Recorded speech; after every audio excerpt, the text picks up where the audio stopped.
First off, they don't understand that it comes in different colors. What do you do for a living? Put bees in a box and get honey. It usually takes a whole year to get honey. There's a lot of fake honey. How did you get into beekeeping? I was kind of forced into it. I was scared to death of them and fascinated at the same time. And then my mom always said, like, if you get stung by a bee twice, you're gonna have to go to hospital. Is that true? Honeybee venom is actually more deadly than cobra, or human civilization would die in 4 years if honeybees weren't around.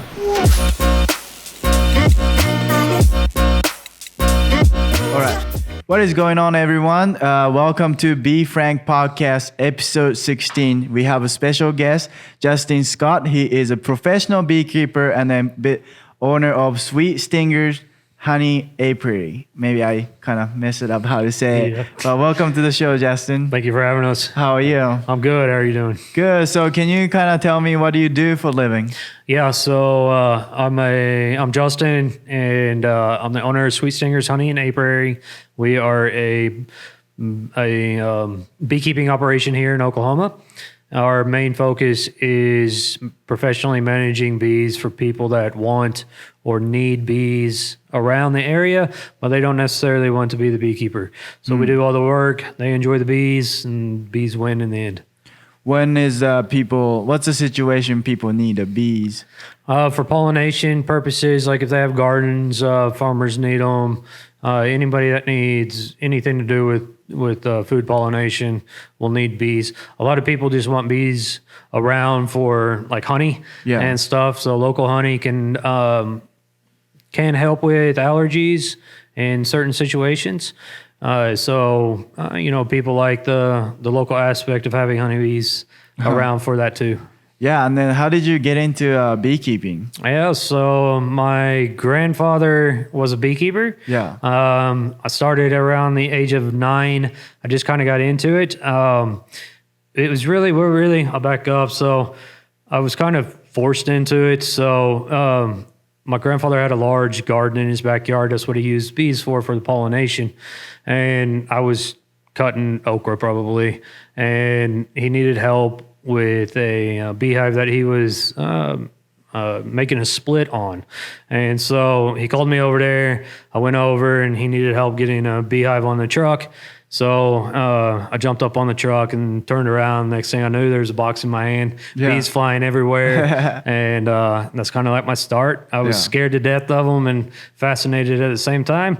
And then over the years growing up, I just worked with him. He taught me how to do bees. When I got married and we bought a house, the bees came to our backyard. Our backyard became a garden, and the rest is history pretty much. Well, I saw your YouTube channel, you do have an education and training, right? For the beekeeping? Yes. Is that what do you, go ahead.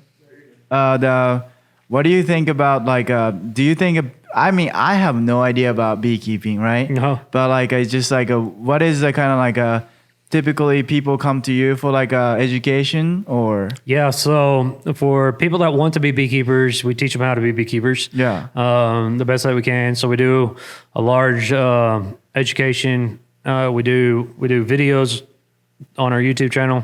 We also have a daily blog post on our Instagram and Facebook. It's called Lessons from the Beehive, where we make a daily post pretty much, and it will cover what's going on in the bee yards. We try to do it per month and what we're doing in the bee yards so that people can follow along with us and then just adjust it to their zone. Mm-hmm. So we're heavy into the education side. The reason is the majority of beekeepers, up to 80% of beekeepers, will fail within 3 years. And so they spend a lot of money. They get bees. They don't understand the work that goes into it. They don't understand the cost that goes into it. They think that they're going to put bees in a box and get honey, and it doesn't work that way. There's a lot of diseases. There's a lot of pests. Bees swarm. You got to make splits. So we go through all this. We show how to do it. So if people want to learn hands-on, we also have teaching yards set up throughout the state. And people can come to an actual bee yard and they can learn hands-on. 80% of people fail. Yes. Then how much does it take to start beekeeping So process? it's 2 hives are roughly going to put you back around $1,000, and then you can go a lot more depending on what equipment you do. You're gonna be around $1,000, and then it's gonna go up. So that $1,000 and 2 hives, like how much honey it can be produced? So in the first year in Oklahoma, usually nothing. It takes about 2 years to grow a hive. So you start out with what's called a nucleus hive. It's a split. So most hives are kept in a 10 frame Langstroth box. So it's they have 10 frames in it. Gotcha. We take the queen and we make a split. So like half of the bees will go into this little split, and then that's what you're buying. Right. And then you will start that split and grow it into a colony. So it usually takes a whole year to get honey. And then the next year, if you do everything right and they don't swarm on you, then hopefully you get a honey crop. Average honey crops are around Oklahoma, I think, is like 37. Our averages go well above that. We can get into 80 to even over 100 pounds on bees. But it's a management thing. A lot of 80 it has to 100 pounds per hive and stuff. Is it per hive? Hive is like is that how big is it? So a hive. So the hive is actually called a colony. Yeah. The colony has a queen in there, and then the bees. Yeah. So depending if it's 10 frame box, you're gonna get, I don't know, maybe 3 foot tall or something like that. So during the season, you might have 3 or 4 boxes up there, and then you extract your honey, and you might go down to 2. Most people keep them in 2 during the winter. Gotcha. We do. There's a whole bunch of different styles of management. It just what works for you. We run what's called a single management, so all of our bees stay in one box, and we actually run, which is very uncommon, it's 7 frames. So we don't run a 10 frame or an 8 frame. We run 7 frames, and but that's how we manage our hives and stuff. So gotcha. they can go. I mean, like down in Texas, you might be able to get 150, 200 plus pounds of honey, and then some of the bigger states, Florida, Georgia, Tennessee, California, those are the Dakotas. Those are big honey producing states. Oklahoma's not. We're actually in the bottom 4 of the United States as far as honey. Why do you stay in Oklahoma if it's like a better place to do that? I'm from Oklahoma and stuff, so it's just, I don't know. I like it here. And do you ever visit like a different state to like see their beekeeping like techniques and stuff? No, so I've visited other beekeepers and stuff, and a lot of people. Well, not a lot. There's a certain amount of people that are commercial side, and so they're what we call the migratory people. There's about 1,700, 2,000 of them in the United States, and they travel around. So right now, the big pollination is almonds out in California. So a lot of beekeepers are going to move their bees over to almonds and go out there and pollinate. And so there's roughly 2.8 million hives in the United States, and around 2.7 of them go to California and stuff. So it's a big honeybee thing that goes in California, and it's starting right now and stuff. And so, but we just always decided to stay Oklahoma, be Oklahoma. That's what we're known for. So we just do Oklahoma. Do you get stung by bees or? Oh yeah. So during the season, which our season's fixing to start here, end of February, March, I get stung almost every day. Really? While working hives and stuff. I'm pretty used to it, and it doesn't bother me. Is that? It doesn't bother me. Yeah. Because I've heard like before, like I'm from Japan, right? And then my mom always said like, if you get stung by bee twice, you're gonna have to go to hospital. Is that true or? No. So it's like about 100 stings per body weight and stuff that you can. 100 stings. That your body can handle and stuff. A lot of people have an irrational fear of bees. Yeah. And they have an irrational fear of insects in general. Right. But bees get it really bad. So out of the entire world population, it's said around 5 to 7% have an allergy to bee stings. And then out of those, like 1% of people have like anaphylactic shock to bees. So it's very small. And just from my experience, they all live here in Oklahoma too. So is that like it depends on the bees? Like is that like a specific bees that if you get sting, is that dangerous? Or like any bees that's okay? Like a 5% of people got allergic to it? Yeah, I mean, most people, they're going to get stung. They're not going to do, you'll have a reaction. It's your body fighting off the venom. Yeah. So bee venom, honeybee venom is actually more deadly than cobra venom. It's just they're so small they can't inject a lot in you, so it takes a whole bunch to do a lot to most people. Gotcha. So you get stung by the bee, you're going to have like a red dot that where the needle went in, and then or the stinger went in, and then you're going to swell in that area more than likely, and then it's going to itch, and it'll be gone in a week. Do you take it out or? Yeah, you want to take it out so it can pump venom for about 30 minutes after the bee leaves it in you. So you want to take it out as quick as you can and stuff, and you just use your fingernails or whatever. You want to remove them, get them out, and then Benadryl helps a lot of people. Vitamin C helps a lot of people and stuff. We have to be real careful with my son. So I beekeep with my kid. I got 2 kids.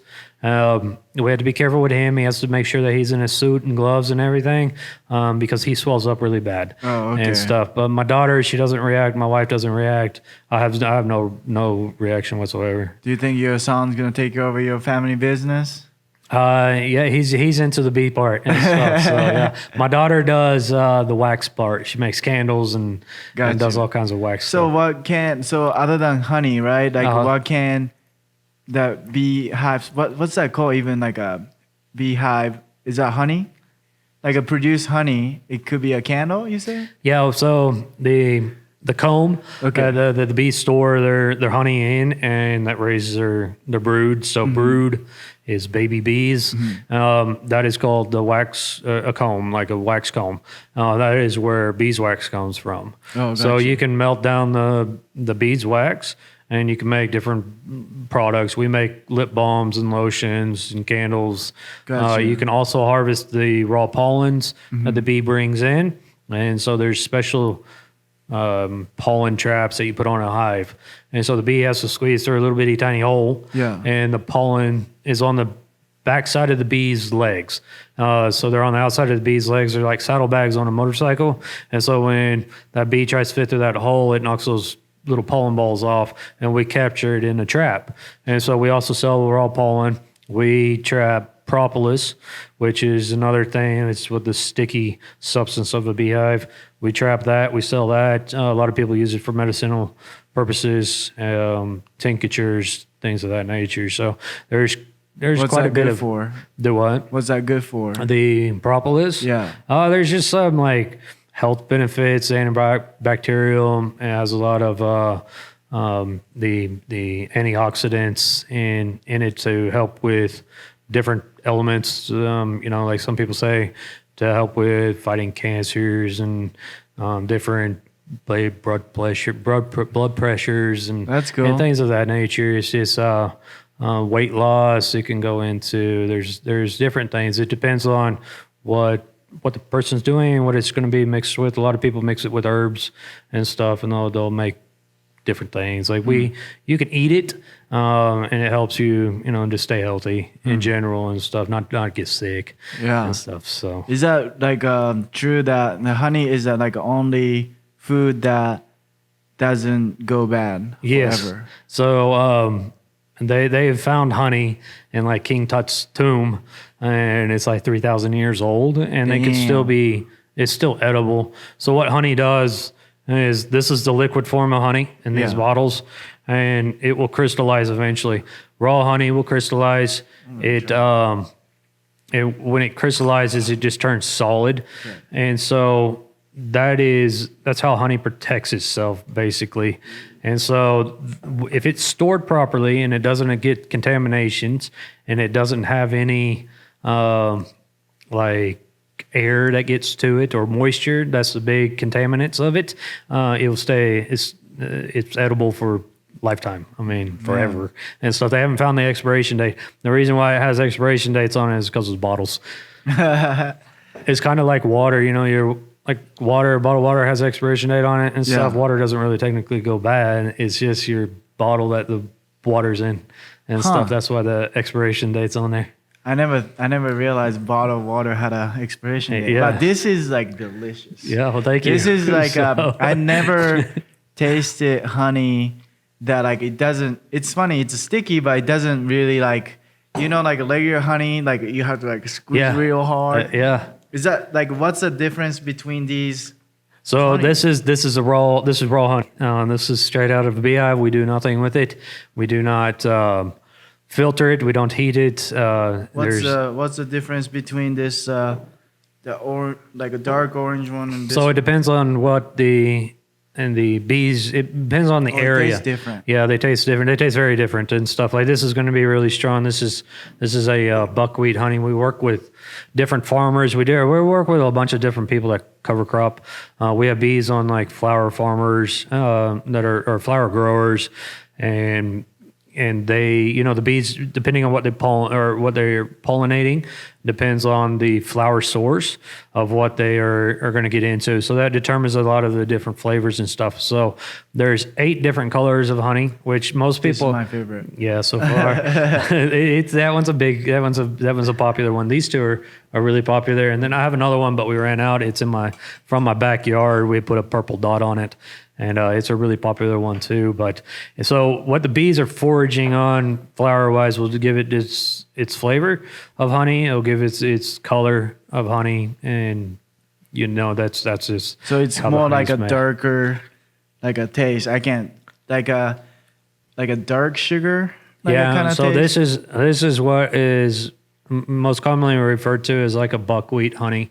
This is probably the closest that we can get to a buckwheat. These are all wildflowers, but we work with the property and they cover crop several thousand acres of buckwheat, and we move bees out there to pick up on that and so that's how we get this really dark one right here. It's good for baking. A lot of people don't like to eat it just like on a piece of toast or something. They like more of the sweeter type of honey and stuff like that. But so does that count as a sugar? Yeah, so honey is technically sugar, and honey is usually so sweet that it doesn't take as much sugar to sweeten something. So Gotcha. When people cook with honey, they're using a lot less sugar than like a table sugar would be. Like a butter. Yeah. Like a compared to butter, like like how much is that healthier, right? Probably. Yes, yeah. Raw honey is healthier than eating sugar. Yeah. For sure. Yeah. Huh. Then I was curious, what is your favorite things you eat with the honey? With honey, so we eat it on everything. Just simple. We'll eat it on a spoon like you did here. We like to cook with it a lot. I love it on fish. Yeah. On like a grilled steak. You say also, fish? Yeah, fish. We eat a lot of like salmon and stuff. Yeah. I love honey on salmon, and we love like this one right here. We bake a lot of breads with. We will. My daughter eats a bagel and cream cheese with the dark honey sprinkled on it. It's good to flavor coffee and tea with. We make what's called a own tea. Yeah. So it's fermented. It's like kombucha, but it's made with the honey instead of the sugar and green tea. Yeah. And stuff. And so that's what we use this with. We make that. We also make honey soda. Honey soda. Yeah, so we replace the sugar for honey because we just have a bunch of honey. So we make several different things. Man, I need to go to a store and figure it out. So we do several different varieties. We make a whole bunch of creamed honeys, different flavors. We'll infuse it with like rosemary and mint and basil and stuff like that for people that want to cook with it. There's also a lot of different like cinnamon and orange is really good with honey. Yeah. You take an orange, slice it, drizzle honey over it, and sprinkle cinnamon on it. It's super good. Man, I gotta try this one more time. This is so good. Yeah, go ahead.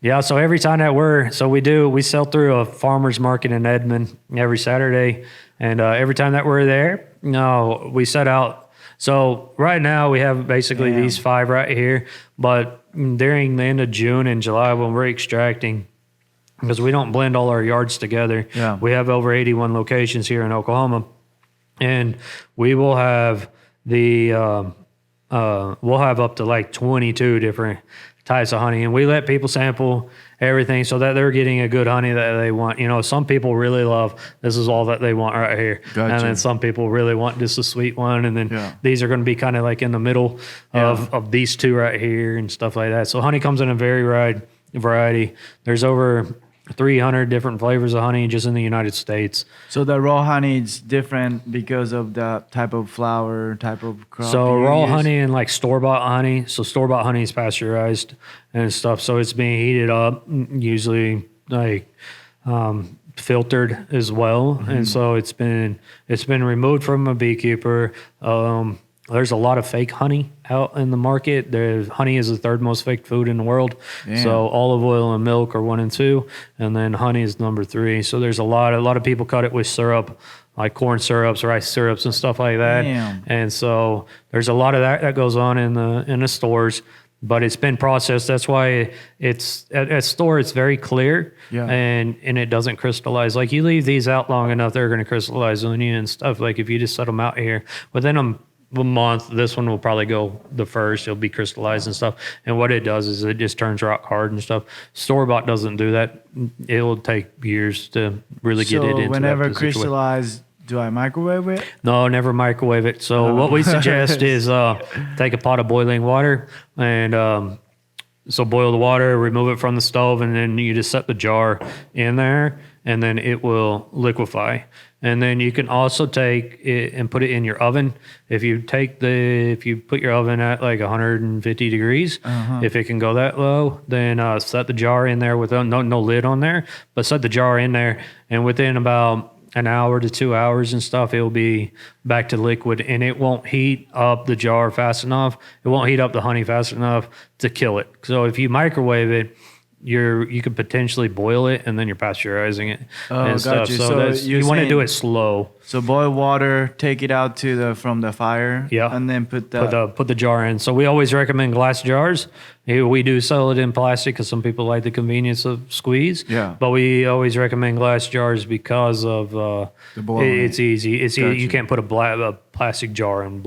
Yeah, that makes sense. So, and plus, if you put it in a microwave, you can do it in a microwave. It's just really hard for people. People nuke it way too long, and it is by then you're just getting pasteurized honey. It's not going to do anything. So you want raw honey. Yeah. It tastes. I never tasted honey like this before. Yeah. I mean, it's delicious. Yeah. So most people haven't. So a lot of people will come up to us and they say, first off, they don't understand that it comes in different colors and stuff. So they'll come up to our booth and they'll say, what's going on here? And we explain to them, and then they're like, well, I don't like honey. And 9 times out of 10, I can change your mind because we got a honey flavor. It's kind of like wine. People say, I don't like wine until you find the one that you like and stuff. Honey, there's just so many varieties of honey. It's unreal. And you might not like Oklahoma honey. You might like honey from Florida or New York or something. One thing that we do in our teaching yards and stuff, we do kids with bees. And so we do an education with the kids. We suit them up, and then they get to go into a working beehives and look at it. Yeah. But during our kids with bee session, we also try different flavors of honey. Yeah. And I work with, I know a lot of beekeepers around, not just in the United States, but around the world, and we like to trade honey. And so I have honey from like New Zealand and Australia and South America and Canada and stuff. And so they get to try different flavors of honey from all over, and they're extremely different. I mean, some of them are sweet like this, some of them are bitter, some of them are naturally hot. Spicy? Like spicy. It's the plant produces a naturally spicy honey. Some Where of is them that are from? minty. So Florida actually produces a naturally like spicy type of honey and stuff. It's not going to be like, I don't know, nothing like a sriracha or anything like that. But you can tell a little bit, like a little peppery flavor in there. We had a lady here in Oklahoma. I was talking to her, and a couple of years ago, her bees produced a peppery type of honey. So it's a plant. It depends on what they get into. Yeah. It also has weather affects it a lot. So rain and like if we're in drought, some of the flavors of the honey might change. And if we get a lot of rain, then the colors are going to change. Like we might be able to get in like honey that looks like water. There's no tint. It's like crystal clear almost. So is that hard to like reproduce the same taste? Yeah. So each one of our yards, they change all the time and stuff. Like they'll stay kind of close and stuff, but no, like this one right here, this one with the pink, it's kind of a little zesty to flavor this year and stuff. And we think it's because Zesty. of it's like a little tang to it or something. There's something that's kind of a weird thing to it. It's usually a really sweet yard, and I think it's because of the drought that we got into this year. I'm not for sure, but bees can go up to like. You see what I'm saying? It's like there's a little thing that hits you on the back of the throat. like a and little, stuff. not bitter, but it's kind of it's but sweet, but it's dainty. Yeah. guess dainty It's the a word. it's a weird one. But usually this one is comparable. It's like right here in the middle and stuff. But this yard changed this year because, like I say, the drought maybe, but it also bees forage. They can forage 3 to 6 miles. Yeah. And so if a farmer moved in and planted something different, they could have got into that and changed the flavor, Gotcha. stuff like that. So this one comes off of actually a flower farm. So she's always rotating her flowers out too. So she might have put in different things, and Gotcha. I don't know, but it's different. So is that true? Like I've heard before that if you consume local honey, it cures allergy. So a lot of beekeepers get hung up on that. We do not push it. The reason why is yes, it can help, but there's so many allergies that bees don't do. If you're allergic to dogs or cats or dust or elm trees, or not elm trees, the cedar trees that are blooming right now, ragweed is a big one in the fall. All that's wind blown and stuff, and bees don't do anything with it. So there might be traces in honey if the bees are flying through it and stuff, and there might not be. So we never get hung up on the allergies. There's some people that swear by it. I have a son that's allergic to Oklahoma. We've had him tested. Outside of Allergic to Oklahoma? yeah, that's what we call it and stuff. Really? His back just lit up with the test and stuff. He's allergic to all pollens and grasses and all that stuff. Gotcha. And honey helps him a lot, but one of his main allergies is pecan pollen, and honeybees don't work pecans. It's a wind-blown thing. We have a pecan tree in our backyard or in our yard, and the bees are flying around it, so they pick up on some of that.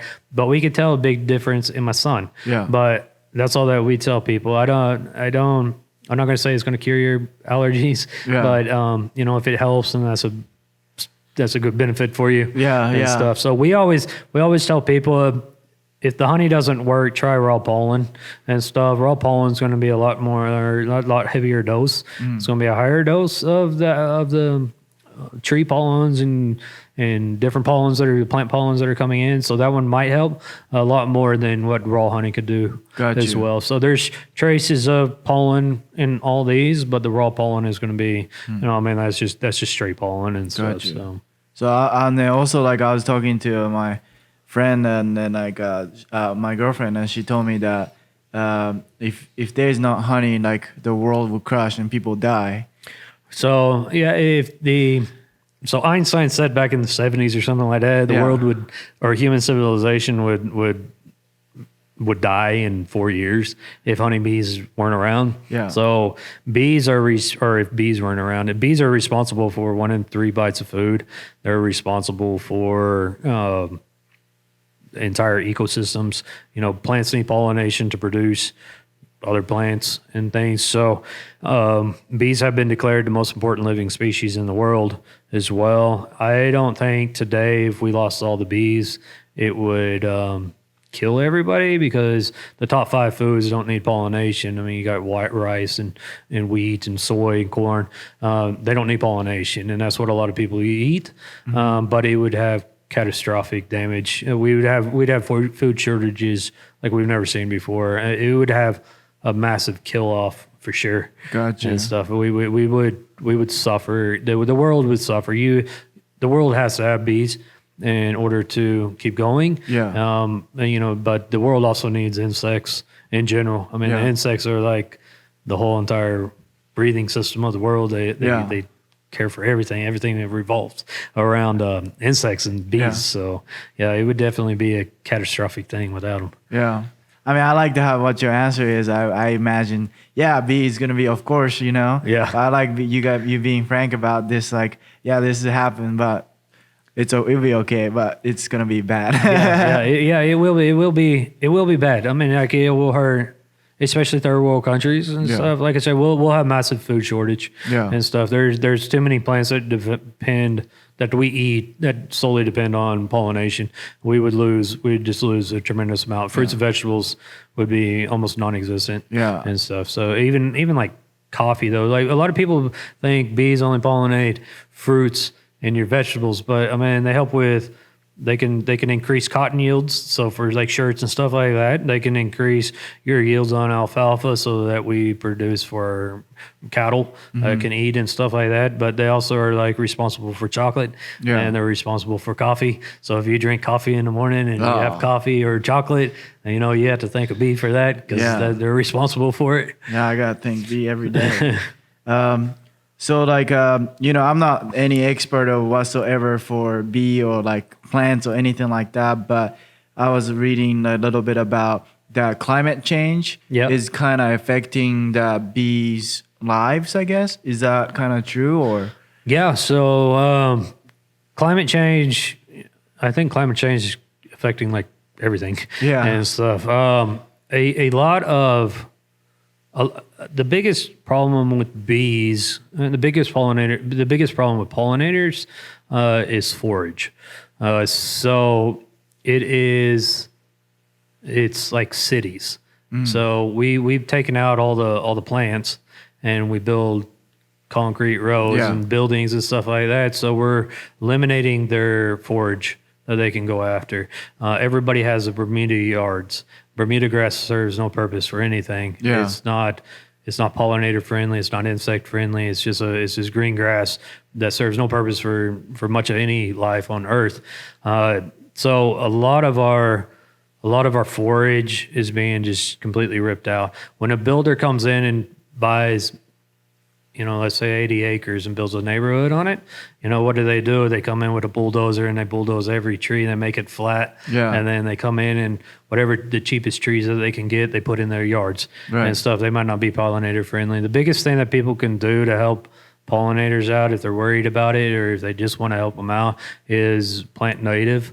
Stay away from the big box stores and really start looking at native flowers, native trees. Trees are one of the biggest bangs for the buck because one tree covers like an acre or more worth of wildflowers and stuff. So a lot of people don't have acreages that they can just plant wildflowers on, you know, but they can plant a tree in the yard and stuff. And one tree will serve the purpose of, you know, like an acre worth of wildflowers and stuff. And that's really what bees need. That's what a bunch of insects need and stuff. They do. We just need more.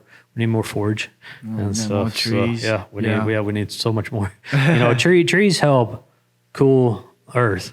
You know, so when we remove them, things are going to warm and stuff. So we need the trees are like the shade for Earth. So we just keep removing them and putting a building, and it serves no purpose. So we need a lot more trees. We just need a lot more forage and stuff. So, for sure. But we're going the opposite way.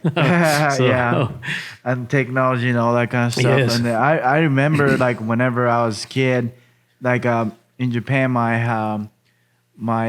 house is like that balcony. Like they had a bee nest, right? And then I remember like my mom like got up and like late at night because like a bee like sleeps at night or whatever, and then she put it in the bag, and then I put like a spray, and then I try to like, you know, eliminate the bee hive or whatever. And then like I was like, man, she's cool. You know what I mean? But I was like, what would you suggest to? I mean, shouldn't we not eliminate it or just call beekeeper? Yeah, so a lot of people can call. So if it's hunting bees, you can call a beekeeper. If they are a swarm, which is a ball of bees that's just hanging out, most beekeepers are going to do it for free. In fact, you probably shouldn't pay for it. If they are living inside of a house or inside of a wall and stuff, you're going to have a removal, and that's going to be cost. That's going to have a cost. But what a lot of people will do, they don't want to mess with it, so they do spray it.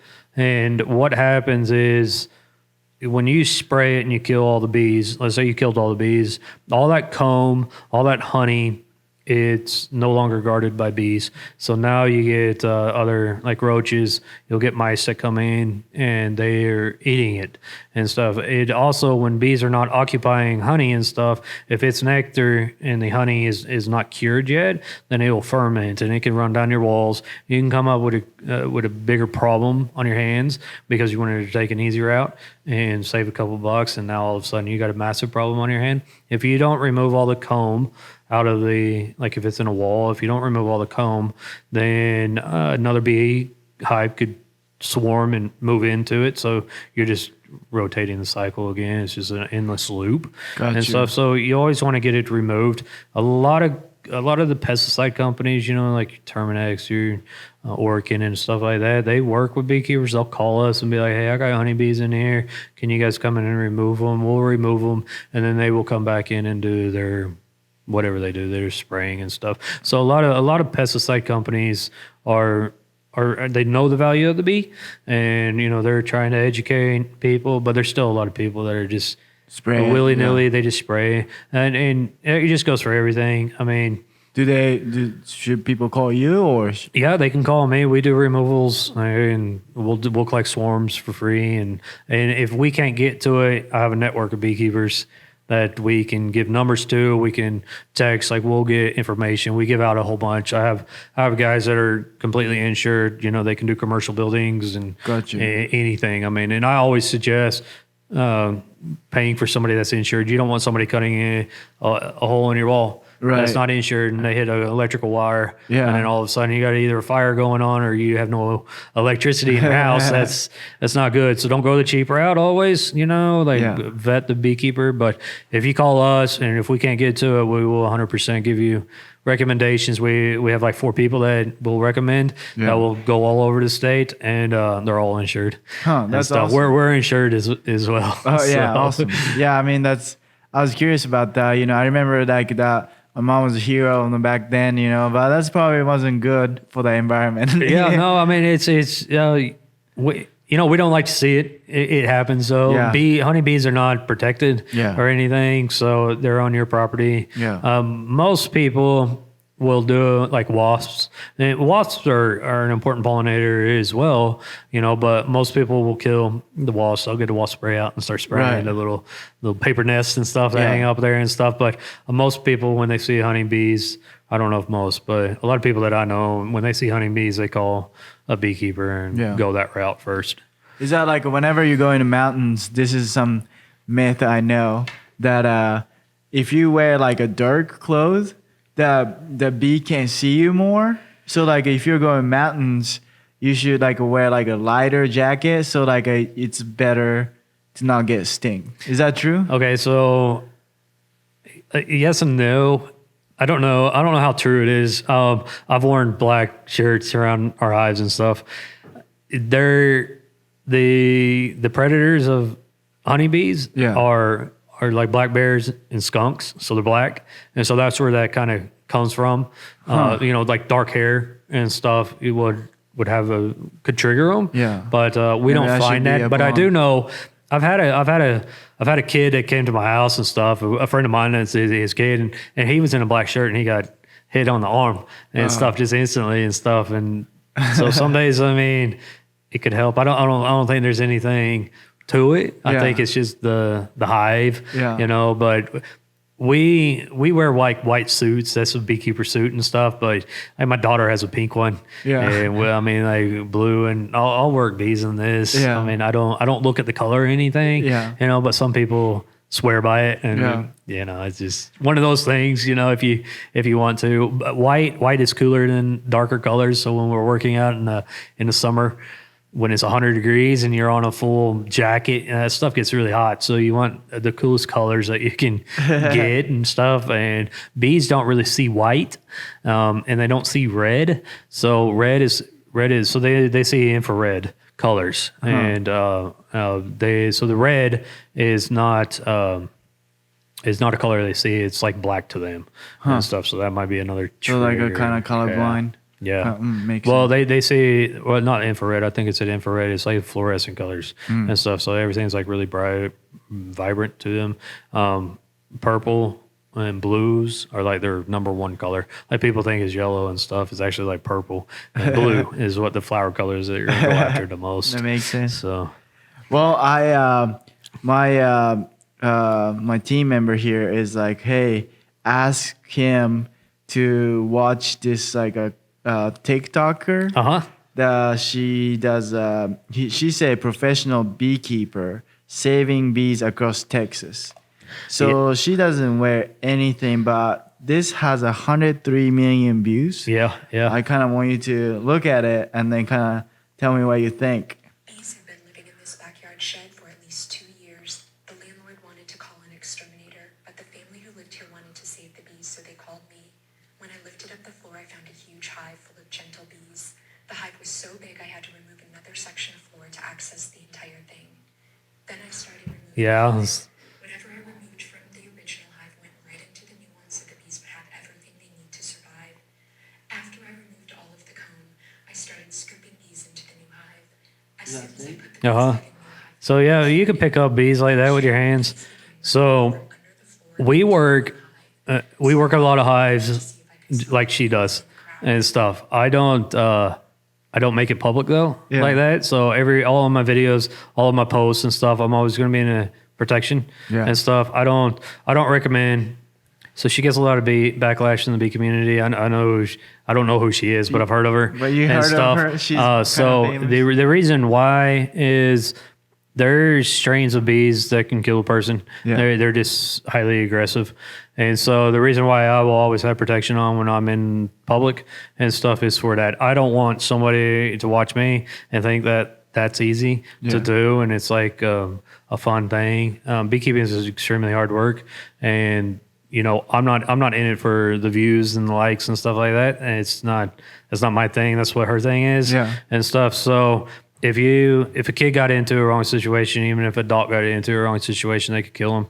We had a guy here in down in Ardmore and stuff that died from removing a swarm of bees, and it was like 3 years ago and stuff. And it just shows you, he probably seen a video where it was easy and stuff like that. I know when I've been around bees for long enough, I know if I need a smoker, if I need protective clothing, she knows what she's doing as well, but she doesn't make that clear. So videos like that, when people are just wanting a like and wanting the fame right quick, could cause a lot of problems down the road, because she's in Texas and Texas has some extremely aggressive bees. So there is Africanized bees.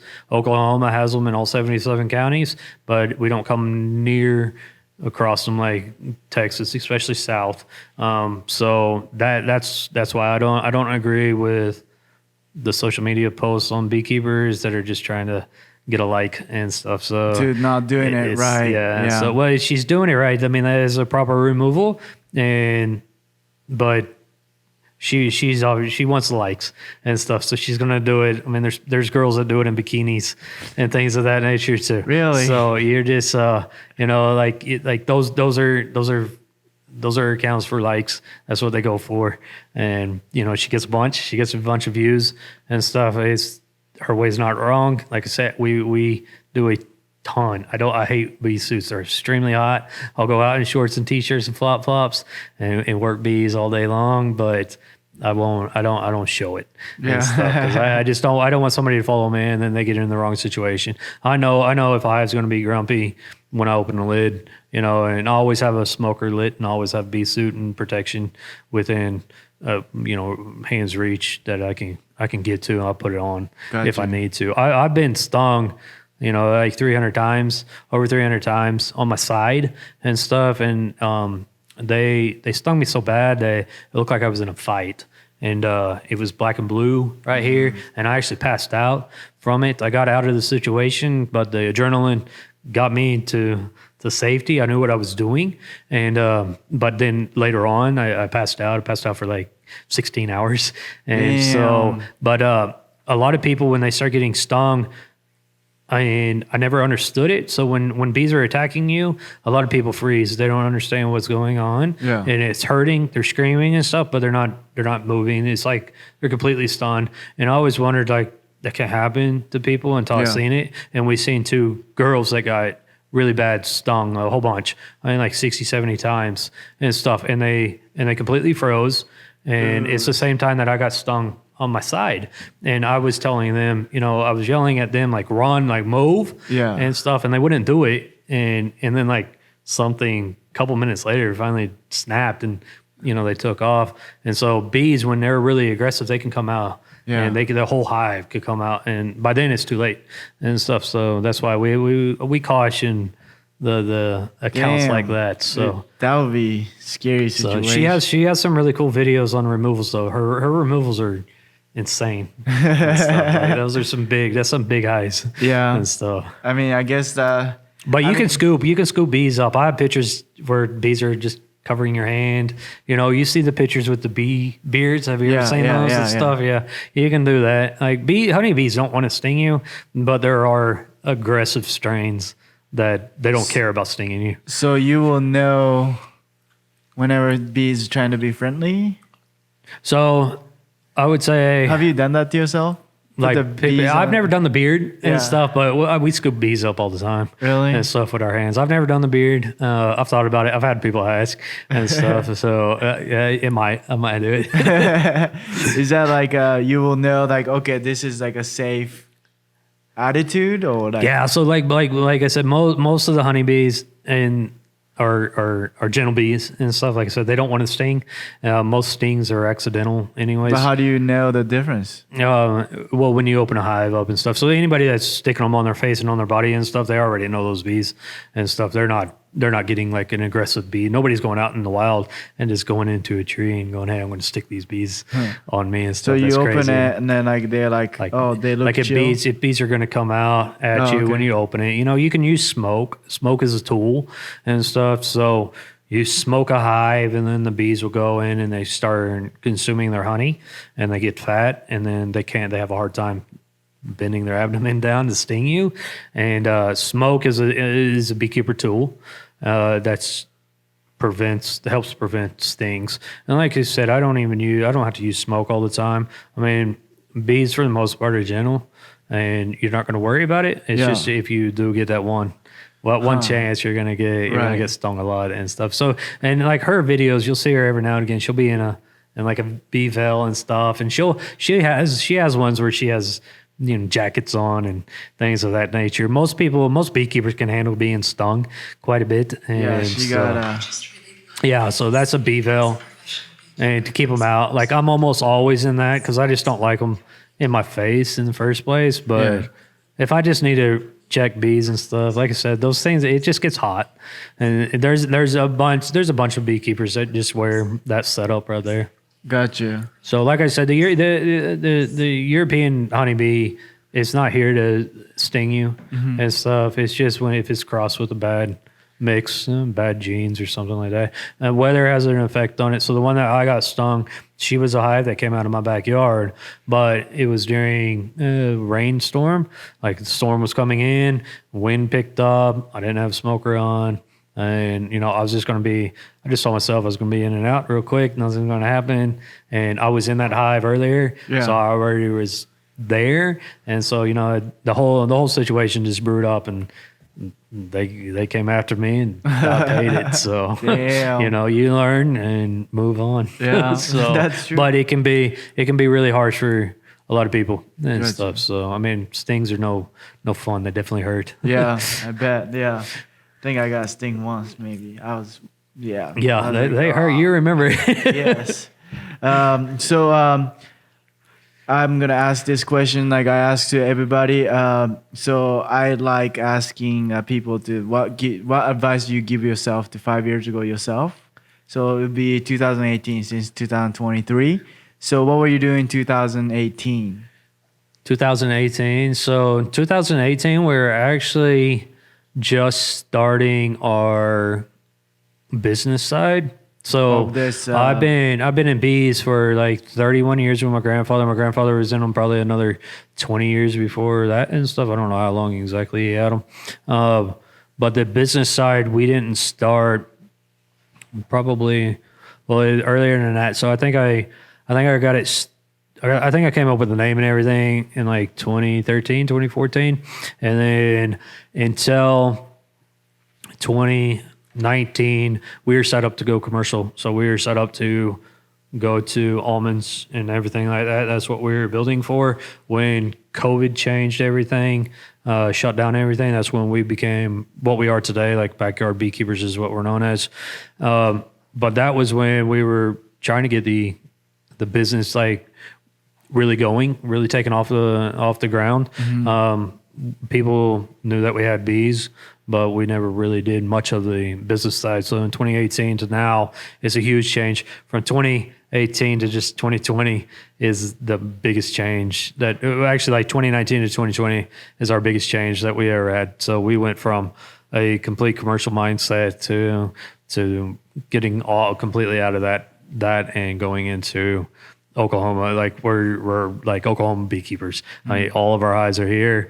We produce our honey, and with like I said, we're in tons of backyards and stuff. So going forward, we just keep wanting to work with others. Other people, more people. We've gotten into a lot of restaurants and businesses, so we keep bees on top of roofs.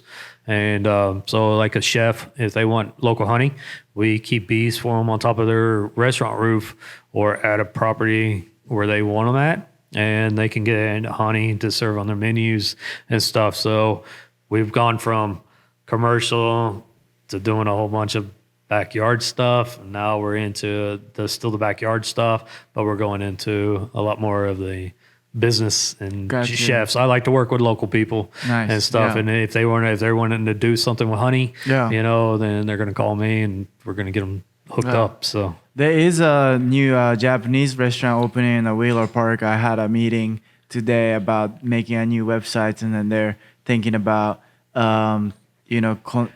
collaborating with a lot of local stuff. And then I bet they need honey. Yeah, so if they need honey, we're your people. Sure. So that's what we do a lot with, and it's cool watching how things have progressed. I mean, before like COVID, nobody really knew who we were and stuff. Like I was not on social media at all. And COVID started the social media side, the lessons from the beehive. So my wife is a teacher, and when COVID shut down the schools, they went online, virtual. And so my wife was just stressed out, like there's just so much work piled onto the teachers and stuff. And one day I came home and she was like, stressed out and stuff, and I just sat down and opened a computer up and started typing. She's like, "What are you doing?" I was like, "I'm doing my lesson plans," because teachers have to do lesson plans. And I was like, "I'm doing my lesson plans." She's like, "Wait," and I was like, "Don't worry about it." And so I went on social media. Then I was like, I had a name and like I had like sweet stingers on social media, but I never really did anything to it and stuff. And so then at that time in April when COVID hit is when we took lessons from the beehive. We stopped it. We did it for like a week, and then I stopped it, and then I had just people go, "Hey, will you bring them back?" These weren't beekeepers or anything. They were just people that wanted to learn about bees. Yeah. And so I just brought it back, and now it's a daily thing. I mean, like we are very much known for lessons from the beehive on the social media side and stuff. So people always wondered because like Instagram is made for the reels and pictures, and here we are, we have these long posts. I max them out as many characters that I can put on it, and people always like, it's like Instagram's where our bulk of our following is. Yeah. And everybody's like, that's not even the platform to even do a blog style. Yeah. But it took off for us on there, and that's what we do. So that's awesome. It's pretty cool. Like how, like seeing the transition, I mean, from 2018 to now, it's just night and day. I mean, if you always tell people, if you have something that you want to do, I don't care what it is, like you have to go long term. I mean, like people will go a couple of months and then they give up because nothing's happening, and people ask me all the time, like, how did you get your social media built up to, 30,000 followers and stuff? Yeah. And, it's just persistent. It's daily content. It's just keep doing it, and I was never worried. I'm still never worried about how many followers we get or anything like that. It's, I don't do it for that. And, it just keeps growing though. That's awesome. So, and now people are like, can you do videos? Yeah. And so now we're doing YouTube. Like we tried to do it last year and stuff, and we're going to really hit it hard this year. Yeah, and I think that you'll be super successful on the YouTube line too, because like I started YouTube and it's just like it's not like a TikTok, it's not like an Instagram. It's like a really are you dedicated? It's like you talk about social media, it's like algorithm, right? Yeah. And then like kind of like I just kind of talk about algorithm as a person.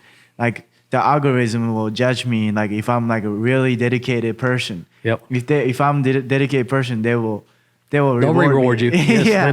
They do. I think the YouTube is a perfect social media platform. I think only one platform, if you're dedicated, you're going to be successful no matter what. Yeah. That's what I believe though. I believe the same thing. And like I said, I tell a lot of people, you know, if you want it, like you can't, so many people want instant gratification and stuff. And it's just not how, especially in businesses, like most people, like it's a very small percent, probably less than 1% of people ever on social media, you know, is going to blow up to like 1 million followers and stuff like that, you know, overnight. It just doesn't happen. Yeah. But if you really want dedicated followers and that aren't bought and stuff, you know, like we don't want anything bought follower wise and stuff like, we want true people that want our content and then also want all the people that want to buy our products and stuff. So we want true followers and, you know, it's just dedication. I mean, like you just do it. And now, it's just a routine. Like I haven't ever been dedicated to YouTube yet. So I got like sporadic videos on there and, you know, but this year I was like, when bee season starts, like we're going to be dedicated. It's going to be a weekly thing. And so, you know, you just got to make the change to it and stuff, you know, and we'll grow over there as well. And you just keep growing. I mean, keep going and keep, you know, like don't ever box yourself in. Yeah. You just got to always keep an open mind and, you know, have your goals. Like we got short-term goals, we got long-term goals. I got really, really long-term goals. You know, I might not ever achieve them, but they're still there. It's something to chase. What's your 5-year goal? So hopefully I have a store. I want a storefront. So right now everybody orders through farmers markets. I have some product at like different boutique stores and stuff like that. And then they order through me. So I have a statewide delivery service. Statewide. So So we're the only beekeeping operation, as far as we know, we're the only beekeeping operation in Oklahoma across the entire state. So we have beehives, so Oklahoma has 6 regions. We have beehives in all 6 regions. So when we're working those bees, if people want honey, they call me and I'll set them up when I come to those yards and stuff. So I travel the state. My 2 farthest yards away are like 16 hours. So if I was to go from my house to the western yard and then to the eastern yard, it's 16 hours of drive time. And so it's crazy amount. We drive a lot. I'll put like 65,000 plus miles on a vehicle every year and stuff. So, but we offer free statewide delivery. So a lot of people, I mean, that's just like one of our biggest things, you know, we just porch drop off and go on about it and stuff. So we do a lot of that, but we are hoping to get a storefront and do more of like a specialty top. So we are getting a website built currently. Oh, gotcha. And stuff. Cool. So we will I don't know if I'll be selling on it yet, but that way people can see our products and stuff. So we offer the liquid honeys, but then we also have an entire line of creamed honeys that's like 37 different flavors that we cream with, and we have a bee infusion line, and then like I said, all of our candles and things that my daughter does, and we're going to be opening up. We haven't announced it yet. I won't announce it here though, but we are opening up 2 other lines in the bee thing, and hopefully they will take off at the summertime and stuff. Nice. So look for those. I gotta check it out. I mean, do I keep this in like a room temperature or? Yeah, so you don't keep it out of sun and keep it out of like just put it in like a cabinet. Keep it in a cabinet on top of a refrigerator or something like that. Don't put the refrigerator, you say? No, not in the refrigerator. You can put it in the freezer, and it will turn like rock hard in the freezer, but it won't crystallize in the freezer. So people that store honey for long terms, they'll store it in like a basement or something like that. But again, you're going to get crystallized. If you don't use it fast enough, it's going to crystallize. This one right here, since it's so dark, so crystallization goes off of how sweet the honey is. So this one's going to be like crystallized the fastest. Is one of the sweetest honeys on the table. This one, it might take years to crystallize because it's just dark. It's not it doesn't have the sugar content in it. I don't think this will crystallize. You'll eat it too fast. So we put these little dots up here, so you notice the little dots. Those dots tell us what yard it came from and what area of Oklahoma it came from. And so when our customers order, they understand, like they can get the black dot, the orange dot, a pink dot, whatever. And we'll have, like I said, we'll have like 22 different types of dots, and people will tell us, and then we start drawing little X's on it. So every single one of our bottles has a color dot on it. And then when we start running really low on the honey, like if we're going to run out, because we'll run out of yards, we put little X's on it. And when our customers see seeing X's, they know that honey yard is going to be like ending soon. Like we were going to run out really soon. And so if they want it, they're going to stock up and things of that nature. So that's just our little code thing. People always ask, like, what's the color dot? It's just so that people can do that. Not only do we have the delivery service, but people that eat a lot of honey. So these are 4-ounce bottles. We usually sell everything in a 1 pound bottle. And people that eat a lot of honey, and let's say they eat a pound or 2 pounds a month for honey, and they're just a pound of honey, which is really common. A lot of people will use it, but a lot of people use it for sweetness. So they don't want the sugar. How many of these going to be a pound? 4. So 16. So there's 4. It's like 4 of these and stuff. So they eat a pound. So what we have is, have you heard of like a CSA, a customer or community supported agriculture? And so like a person can come over to a farm and they can buy produce in advance, and then weekly come in and pick it up. And so you pay for it all at one time, and then every week you get produce. So we opened a thing that we call CSB, a community supported beekeeper. And so we deliver 1 or 2 pounds of honey. You pay for it all at one time, and you'll get a discount on the honey versus regular price, but you'll pay for it all at one time. And then every single month we deliver a free or a new jar to your house.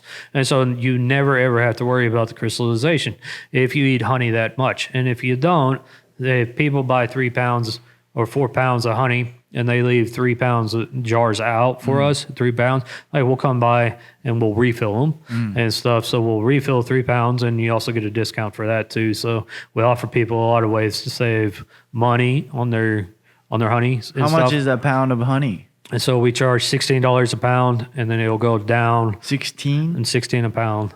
And so it's $1 an ounce, and then it'll go down. So by like if you order 7 pounds, then it's $10 a pound at that point. So it's only $70 and stuff. Because what we're finding, most people are ordering 3 pounds, so it goes down $1 a pound until you get to 7 pounds, until you get to the $10 mark, and then it just stays at the $10 mark until you order like a massive bulk. And so like 5 gallon buckets worth and stuff. So we go down there, but what we're finding is a lot of people are buying it. They want 3 pounds. And so they want 3 pounds because they want the discount, but people are having a hard time because honey crystallizes and stuff. And so they don't like that crystallization. So that's why we have come up with either the delivery to refill or the monthly program. And the monthly program is actually taken off. We just announced it at the end of last year, like November, December, and it's grown crazy fast on us because people wanted the discount. But, that helps us with a bunch of money up front and stuff to prepare for the new bee season as well. Yeah. And we just go around, like people get it in the first of the month, the middle of the month, the end of the month. And we deliver everywhere and stuff. And that's really what we like. I love doing the farmers markets and stuff, and I love doing shows. But during season, I'm busy. Yeah. We run over 540 hives in Oklahoma. It keeps us very busy. And so taking out a day to prep for shows or something like that, can set us back for sure. Behind. So I'd rather just bottle up all the jars at night, put them in my truck, and then when I'm out running around the city, we're just dropping them off at the same time and stuff. And my wife she's going on her own and we're doing on our own. So it's really picked up. Like we were hesitant about doing it, but again, you just got to keep pushing forward. And like I said, it took off. Oklahoma, we weren't for sure if our style of beekeeping would take off in Oklahoma. So like most people have you ever seen a bee yard? And stuff like on pictures and stuff. So they're like massive hives, like hives everywhere and stuff. And you're in big fields usually. And so that's how we were prior to the COVID situation. And then now what we do is we keep very small apiaries. So we only keep like 2 to 4 hives.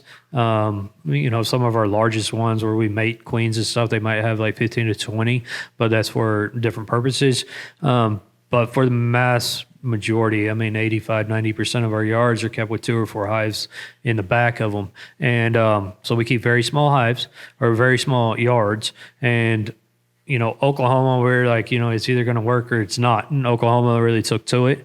And, they love it being like, hey, they can get really hyper local because let's say, so in Edmond, I'm from Edmond, so I have a lot of beehives just scattered out around Edmond in the backyards, and people will call me and they'll give me their like address or cross section of the main streets, and they'll be like, how close can you get it in to here? And a lot of times I'll have it like in their backyard, like in that neighborhood, like there's a beehive in that backyard that we manage in that neighborhood, or within like 3 miles of their location and stuff. So it's really hyper local honey. Nice. And so people are really liking that, and then so we started in Edmond, and now we just branched out. My wife was from Tulsa. All her family is in Tulsa. Yeah. So Tulsa was, we did Edmond, and then we moved to Tulsa and started placing hives in the Tulsa area. And then after we did that, we just went statewide. And, nice. And people call us. We have a list, and, like people that want it, we come out there, evaluate your yard, and then we'll put you on a list, and we just go down the list. And when we can get to you, we'll get to you. And start your bees. That's a life. That's a good business. But Oklahoma took to it, and it's pretty cool. I do not know another beekeeper. I do not know another beekeeper in Oklahoma that does it. And I don't know another beekeeper in the entire United States that does little apiaries that manages bees for people and stuff. Yeah. So we don't charge for it. So like if you wanted bees, you'd call me and I'd come out and look at your house. I'd put like 2 hives in your backyard, and that's it. I just need access to it. There's no cost on you, and you get some honey. You could enjoy honey out of your hives. Like we give a pound of honey away per hive, and then you get a discount, a steep discount to buy more and stuff. So we take care of our properties. Nice. So, how can people find you? So Facebook or Instagram, Sweet Stingers. They can call us 405-323-6103. It's easier usually for text. They can get me through our social media contacts. They can also email us at like sweetstingershoney@gmail.com. So nice. There's ways to get through it. Social media is texting is probably the fastest. Social media will probably be the second fastest. But we get a lot of spam. I don't know if you all do, but we get a lot of spam in our messages. So messages can be like it could pop up, and then we read it. And if I can't respond to you, then I might have like 100 other, just crazy spam stuff. And so that message gets pushed way far below, and I can't find them anymore stuff. So we always try to get people to text us, but some people don't want to do the number thing yet. And so they'll hit us through, instant messenger or something like that, so. Perfect. Well, thank you for coming in, Justin. Yeah, thank you. I will definitely come to your farmer's market and then buy this thing, and then I need to try these stuff. I'm gonna have everybody try it out, and then if anybody watching this show and then listening to this episode, thank you so much for listening and then watching for this far, and then we'll always be frank, and then drink ton of water and get jacked, and then see you guys next Friday. All right, peace.